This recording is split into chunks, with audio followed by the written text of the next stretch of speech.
Salibonani bathandekayo endaweni zonke. Siyathaba ukuhlangana ngalesi sikhathi sifunda ilizwi lenkosi. Ngilethemba ukubana uThixo uza kuba lathi nxa siya kungena elizwini lakhe. Ilizwi lethu namhlanje esiza kulikhangela egwalweni oluqhakathekileyo engiluthanda kakhulu, ugwalo lukaDaniel. uDaniel sizakhangela ke indinyana isahluko sokucina, bese sikhangela indinyana yokuqala. Ifunda kanje iBhayibheli, ithi yona lapha: ngaleso sikhathi uMikhayeli, umbusi omkhulu olinda abantu bakini, uzavela. Kuza kuba khona isikhathi sokuhlukumezeka okungazange kube khona kulokhu kwadabuka izizwe kuze kube yiso. Kodwa ngalesi sikhathi abantu bakini bonke labo abalamabizo azafunyanwa elotshiwe encwadini bazahlengwa. Isihloko sethu esiza kukhangela phezu kwaso sithi sona ibizo lami libhaliwe khona na. Asibe lomthandazo omfitshane. Babo sezulwini, nanti ilizwi esiyakulifunda kuDaniel chapter 12. Sinxusa ubukhona bakho usichasisele ukuze ngemva kwalesi sifundo ngempela simuzwe uJesu, bese silungela umbuso ozamasinyane. NgoJesu umsindisi yakhuleka. Amen. Nxa singena kule inkulumo mhlobo othandekayo, ake uzinike umfanekiso lapho mhlawumbe usemaplazini, mhlawumbe usemakhaya, mhlawumbe usekuhambeni. Uzinike umfanekiso lapho uhlangana lenyathi ebanjwe lucingo. Uhlangane mhlawumbe lendlovu, asithi indlovu ibanjwe lucingo enyaweni, isiliswe yalwisa isikhathi eside. Kumbe mhlawumbe uhlangane lenyoka, imamba, iblack mamba, ibanjiwe mhlawumbe isilaha emsileni khona laphana, isilolaka olumangalisayo. Wawubone kunjani mhlawumbe nxa ukhangele kungenzakala ngaleyo ndlela? Sithola lapha uDaniel chapter 12 lapho eveza ukubana ngaleso sikhathi uMikhayeli uzasukuma. Yisiphi leso sikhathi? Isikhathi lesi sisifumana emuva khona laphana kuDaniel 11. Nxa ukhangela ukucina kwebhuku likaDaniel 11, uzananzelela ukuthi khona uDaniel 11 uyaveza i-commotion, uyaveza ukulwisana kwemibuso, ukulwisana kwezizwe okuzabe sekukhona ngaleso sikhathi. Uveza kakhulu ukubana nxa uJesu engakabuyi, uJesu engakasukumi, kuzaba khona isikhathi embalini yomhlaba, isikhathi esinzima. Yikho ke ivesi leyithi ngaleso sikhathi uMikhayeli uzasukuma. uMikhayeli ngubani? Ungabuyela emuva ngale uyekhangela kuDaniel, lapho uDaniel nxa wayekhuleka uyaveza ukubana khona ke uMikhayeli nguye uJesu uqobo lwakhe. Lapho ekhuleka uthi yena ke inkosi yasePersia yamisana lo Gabriel lapho ukuthi azomchasela uDaniel. Abesithi uGabriel kuverse 13 ka chapter 10 uDaniel uthi ke kwaze kwafika uMikhayeli wangilamulela. So nxa sifunda ngoMikhayeli sifunda ngoJesu yena ngokwakhe. iBhayibheli lapha ithi mfowethu, dadewethu, uza kusukuma uMikhayeli. Esukuma ngaphi? iBhayibheli yaveza ukuthi khathesi uJesu uhlezi ngakosokunene sikaBaba. Ungafunda u1 John chapter 2 verse 1, uyaveza ukuthi khona ke uJesu ungumeli wethu ngakosokunene sikaBaba. So ke nxa sekufika lesi sikhathi esikhulunywa nguDaniel, uthi ngaleso sikhathi uMikhayeli uzasukuma. Abesesukuma iBhayibheli lithi khona ke uzakumela abantu bakhe, uzakumela abantu bakhe. Baphi abantu bakhe? iBhayibheli lithi khona labo amabizo abo alotshiwe encwadini. iBhayibheli lithi khona bazakhululwa kumbe bazahlengwa. Ngesikhathi uMikhayeli esukuma uzananzelela ukuthi khona i-decision kumbe izinqumo ezivezwa kuDaniel chapter 7 verse 10, izinqumo ezilotshiweyo emabhukwini ziyabe seziphelele. Njalo kuyabe sokusela ukubana uMikhayeli nxa esukuma anike ilo lalo njengokwenza kwakhe. So lesi sikhathi esisikhangeleyo sokusukuma kukaMikhayeli yisikhathi esiyinkazimulo okumangalisayo ebantwaneni bakaThixo ngoba bazakhululwa. Kungani uMikhayeli esukuma? Kungani esukuma uMikhayeli? Ungafunda iBhayibheli iyaveza ukuthi kuzafika isikhathi sensuku zokucina, isikhathi sohlupho. Ungafunda uSambulo chapter 15 verse 5 and 8 uyaveza ukubana kuyini okuzabe sekusenzakala ngaleso sikhathi nxa uMikhayeli esesukuma. uSambulo chapter 15 ivesi kungelika 5 uthi yena lapha uSambulo, emva kwalokho ngakhangela ngabona ezulwini ithempeli okutsho ithabanikeli lobufakazi lalivuliwe. Verse 8 ithempeli lagcwala intuthu evela enkazimulweni kaNkulunkulu lasemandleni akhe, njalo kakho owayengangena ethempelini izifo eziyisikhombisa zezingilosi eziyisikhombisa zingakapheli. Lapha ke sinanzelela ukuthi ngaleso sikhathi uMikhayeli esukuma kuzabe sekuyisikhathi sohlupho. iBhayibheli yaveza ukubana kuzafika isikhathi lapho abangcwele abazahlukuluzwa khona behlukuluzelwa ukukholwa kwabo. Ithona ke iBhayibheli kuzathelwa ke izinhlupho eziyisikhombisa. Lezi zinhlupho eziyisikhombisa zizathelwa emhlabeni, zithelwa ebantwini abazabe bengavumanga intando kaThixo. uSambulo chapter 15 uyaveza ukuthi yilabo abazabe belophawu lwesilo njalo bamukele umfanekiso waso isilo. Isilo siphi? Ungahamba uyefunda kuSambulo chapter 13 kulapho esihlangana khona lezilo ezimbili. Okokuqala isilo esaphuma emanzini amanengi, esesibili isilo kuthiwa khona saphuma emhlabathini. So ekucineni kwakho lokhu uzathola ukuthi ke lezi zilo kumbe isilo sokucina kuthiwa sizahlukuluza abangcwele. Nxa sekuza kuba njalo uMikhayeli uJesu uzasukuma.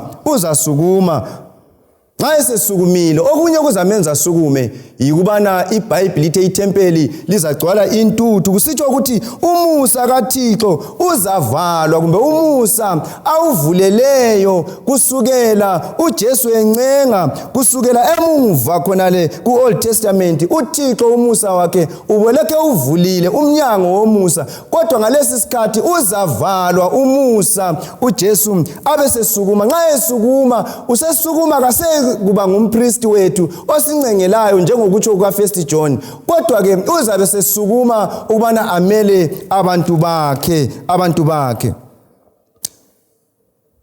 Nxa esukuma uMikhayeli, umoya oyingcwele onguye osincengayo, onguye osinika ukuphenduka, uzabe esesusiwe emhlabeni. Kuyafika isikhathi sohlupho esimangalisayo. Kulento ke engifisa ukubana siyibambe siyigcizelele lapha. Kunenge engakukhuluma ngokusukuma kukaMikhayeli, kodwa engulanda kakhulu engifisa ukubana mhlobo othandekayo ukubambe njalo kuqhakathekileyo.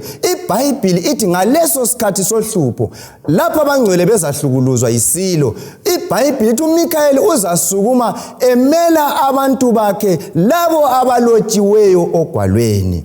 Yikho isihloko sethu sithe sona ibizo lami libhaliwe khona na. Indaba eyiyo ezakuletha umahluko, ezaletha ke ukukhululeka yikubana ke ibizo lakho libhalwe encwadini yokuphila, ibizo lami libhalwe encwadini yokuphila, ngoba iBhayibheli lithi nxa esukuma uzamela labo abalotshiweyo ogwalweni.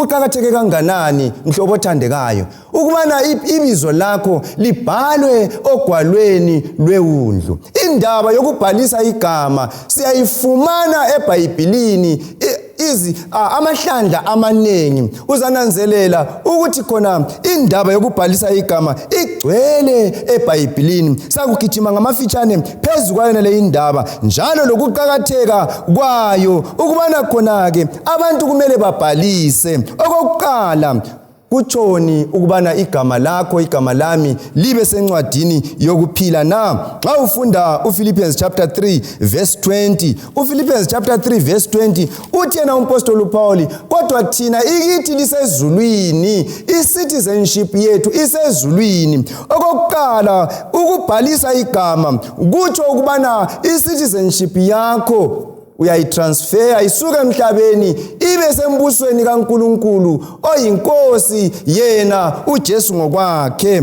Ukubhalisa igama kutsho ukubana ke ubulungu bakho buyasuswa emhlabeni bube sezulwini. Okwesibili, kungani kuqakathekile ukubhalisa igama?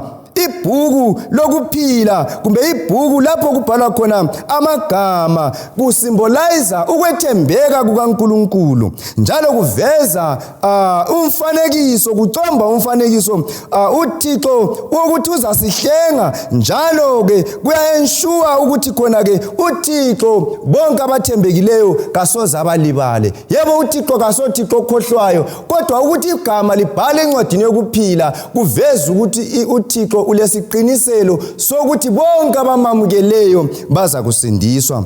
Okwesithathu, ukubhalisa igama kuveza isisekelo sovuko, foundation for the resurrection to eternal life. Nxa ukhangela uverse 2 khona phana kuDaniel uthi nxa uMikhayeli esesukumile, iBhayibheli lithi izixuku nezixuku zabaleleyo othulini bazavuka, abanye bavukele ukuphila, abanye bavukele ukulahlwa. So ngamanye amazwi, labo abazavukela ukuphila yilabo amagama abo alotshiwe encwadini yokuphila.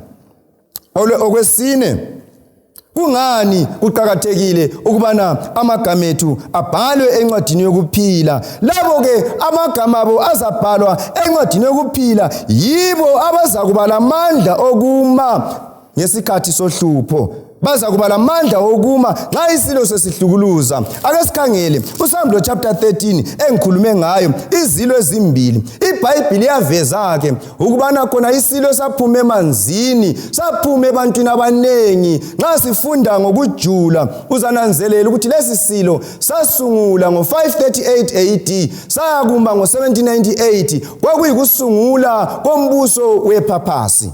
Nxa lesi silo sasungula ngalindlela uthi yena uJohane wasibona lesi silo silempondo ezilithumi, silamakhanda ayisikhombisa njalo silamabizo enhlamba ekhanda laso. Umhlaba wonke kuthiwa khona wasilandela lesi silo njalo uza kusikhonza.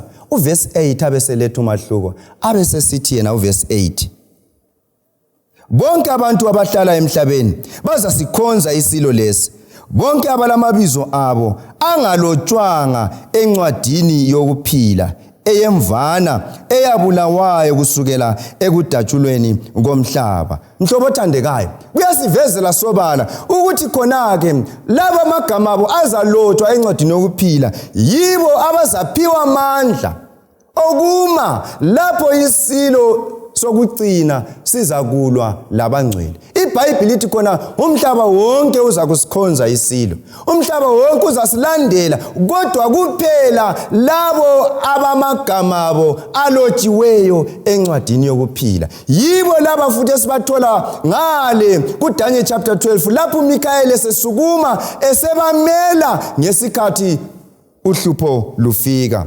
Isilo sesibili sinanzelela ukubana saphuma emhlabathini i-United States of America, yona eyasungula ngemva kobana uPhapasi isifile ngo1798. Nxa imbali siyifunda iyaveza ukuthi ngo1798 uGeneral Bethia wangena eRome wabamba uPope Pius wamfaka entolongweni. lokhu kwakusitshona iBhayibheli bisisithona kwabonakala isilo lesi sisiba lenxeba kodwa masinyane isilo lesi kuthiwa khona inxeba leli laphola yikho sesithola lapha ke isilo sesibili kuthiwa khona ke silempondo ezimbili ezinjengezewundlu ngamanye amazwi ekuphumeni kwaso lesi silo sizakhanya siyisilo esiharmless esingelangozi njengewundlu silempondo ezimbili impondo yikubusa kuveza ini kuveza ukubusa kwase-America i-peaceful constitution civil rights le-religious liberty ibisisithi iBhayibheli kodwa lesi silo sakhuluma njengomgobho umgobho ngubani iBhayibheli sivezele kusambulo ukubana umgobho inyoka endala nguSathane so lesi silo ekucineni sizakhuluma njengoSathane sizakwenza imisebenzi kaSathane lesi silo sikhuluma njani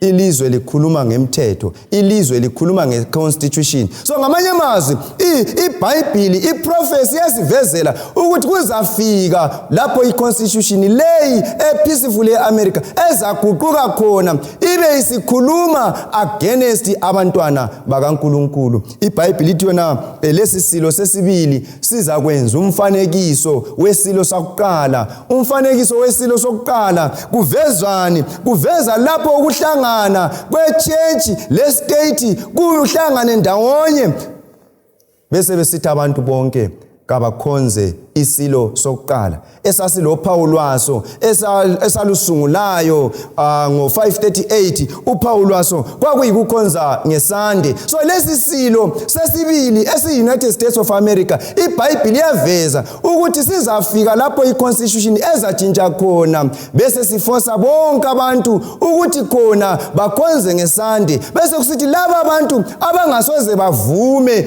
iBhayibheli ithi khona baza kuhlukuluzwa baza kubulawa njengalokhu okwenzakala ngesikhathi se1260 years lesi isilo sokuqala ipurpose isungula yikho ke nxa sesifika kuDaniel ngapha uthi ke ngasona leso sikhathi ke lapha abangcwele sebehlukuluzwa lapha abangcwele sebehlutshelwa ukukholwa kwabo uMikhayeli uzasukuma nxa esukuma mhlobo othandekayo iBhayibheli ithe umela kuphela labo abamagama abo alotshiwe encwadini yokuphila angazi mhlobo othandekayo libhaliwe yini igama lakho encwadini yokuphila kambe uleqiniso kanganani ukubana usuzihluphile wakhulumisana loNkulunkulu wavuma ezakho izono ukubana igama lakho libhalwe encwadini yokuphila ngoba kuphela abamagama abo alotshiwe encwadini yokuphila yibo ukuthi abazakuma bangasikhonzi isilo lomfanekiso waso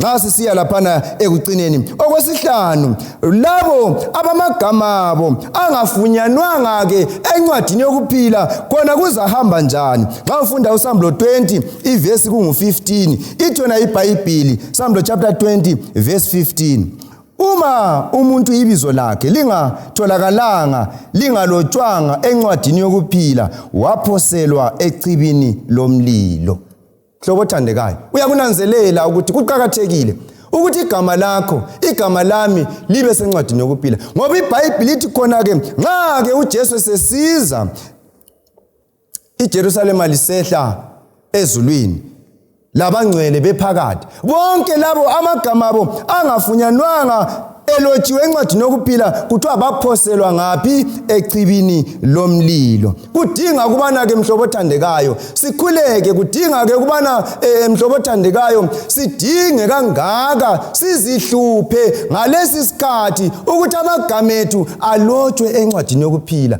ngoba nxa engalotshwanga encwadini yokuphila iBhayibheli ithi khona ke bonke abanjalo abadala labancinyane abafundileyo labangafundanga baza kuphoselwa echibini lomlilo lokhu kuyikufa kwesibili bonke abangalotshwanga encwadini yokuphila kambe libhaliwe yini elakho igama indaba yokubhalisa igama iqhakatheke kakhulu ngoba uJesu laye esemhlabeni wayikhuluma ungafunda kuLuka 10 ivesi kungu20 uJesu uyathuma abafundi bakhe abangamachumi ayisikhombisa ukubana bayechumayela ivangeli bayaphenduka abafundi abafundi laba bathi bona Jesu sisebenze kahle, ngitsho namadimoni ayasithobela. uJesu nxa ebaphendula kuverse 18 uthi ngambona uSathane esiwa ezulwini njengombane.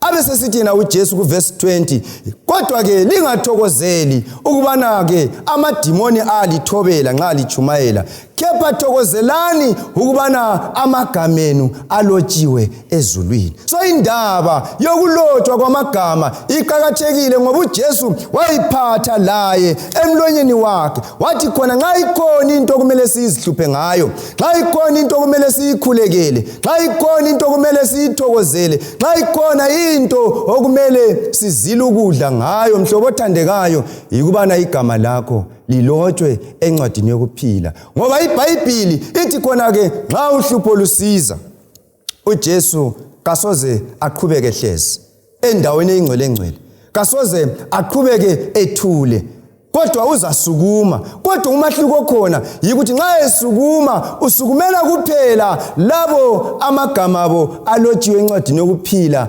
abamele, abanika amandla okumela iqiniso, lanxa kusitsho ukufa, lanxa kusitsho ukubotshwa, lanxa kusitsho ukulamba, lanxa kusitsho uhambaze, uJesu uzabanika amandla okubana bamele iqiniso. Yikho iBhayibhili kuDaniel ithi ngaleso sikhathi uMikhayeli uza kusukuma, yena umbusi omkhulu olinda abantu bakini, bazakhululwa abantu bakini ngoba uza kubamela uJesu ensukwini zokucina. Angikwazi ngalesi sikhathi mhlobo othandekayo ukubana ke lapho uJesu engakasukumi kumi njani ubudlelwano bakho loJesu. Usumamukele na uJesu? Ngoba uJesu wathi yinye into kumele siyithokozele nxa ivangeli lichunyayelwa, yebo amadimoni azaqhaqhazela. Nxa ivangeli lichunyayelwa, yebo uSathane uzaphikisa ngendlela zonke, uSathane uzaletha izinto ezinengi,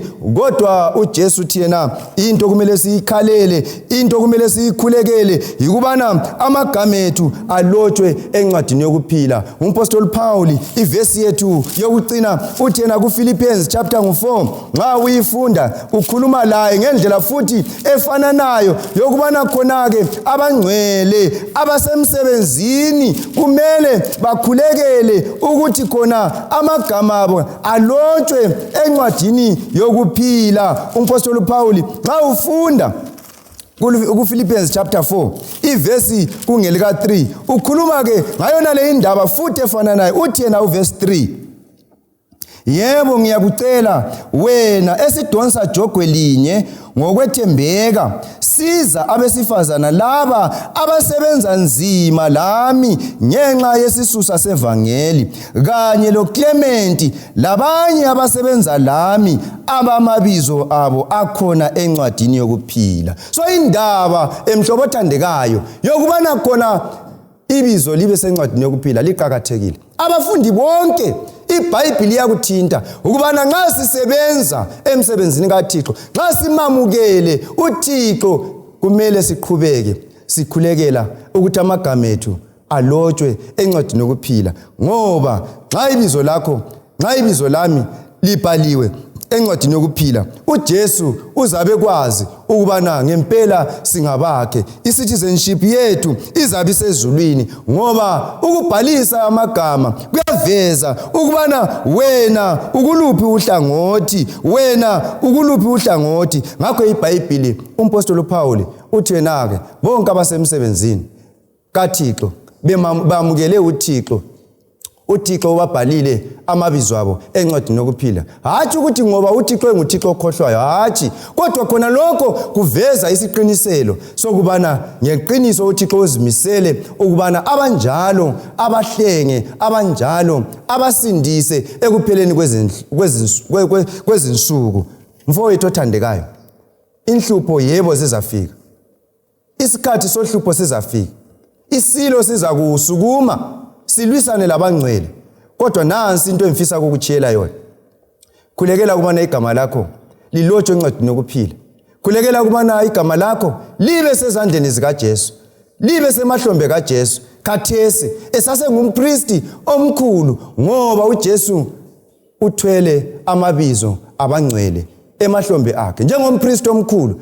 Khathesi umusa usavuliwe, khathesi isango lisavulewe. Khulekela kubana uThixo akulungisise, akuthethelele iziphambeko, akunike ikhasi elitsha, ibizo lakho libhalwe encwadini yokuphila, ngoba iBhayibheli lithi khona-ke ensukwini zokucina lapho uhlupho lufika kuphela labo amagama abo alotshiwe encwadini yokuphila yibo abaza kuba lamandla okumela iqiniso. Ungeke ngalesi sikhathi phakamise inhliziyo yakho, uvume uThixo alilobe ibizo lakho encwadini yokuphila, lihlale khona, ubambelele ethembeni elinguJesu kuze kufike yebo ukulala kwakho, kumbe kuze kufike ukuthi uJesu abonakale emkhathini ngenkazimulo, yebo kuze kufike ukuthi unqobe lesi sikhathi sohlupho esizakuza esibonwe nguDaniel chapter 12. Ngiyakhuleka kubana uNkulunkulu kakuqinise, uNkulunkulu kakusize, uNkulunkulu kangisize lami nxa ivangeli lijunyayelwa amabizo ethu sizihluphe alotshwe ogwalweni lokuphila, ngoba abanjalo bonke baza kuba lethemba lethamsanqa elihle lokusindiswa babe khona ekhaya ezulwini. Asikhuleke nxa kuyikufisa kwakho bana igama lakho lilotshwe encwadini yokuphila. Asikhuleke. Baba othandekayo sezulwini, siyabonga Nkosi lesi isikhathi osinike sona sokufunda ilizwi lakho. Siyabonga ilizwi ngoDaniel isiprofeti esivezayo ukubana ensukwini zokucina kuza kufika uhlupho lapho isilo siyakuhlukuluza abangcwele. uNkulunkulu olungileyo, siyabonga ithemba lokubana lanxa kunjalo uJesu kasoze aqhubeke ehlezi, kepha uza kusukuma njengoMikhayeli amele abantu bakhe, kodwa kuphela labo abamagama abo alotshiwe encwadini yokuphila. uNkulunkulu olungileyo, ngalesi sikhathi siyakunxusa kubana loba amagama ethu encwadini yokuphila, ukuze Nkosi ngomhla wokuphela nxa umemeza usithi kuphelile, yebo Nkosi elungileyo, sithokoze sithi nansi inkosi esasiyilindele. Siza umuntu munye ngamunye, siza uNkulunkulu olungileyo, bonke abalaleleyo ileli lizwi bavume ukubana babeke izimpilo zabo esandleni sakho, amabizo abo alotshwe kuze ndawonye sisindiswe ngomhla wokuphela. NgoJesu umsindisi yakhuleka. Amen.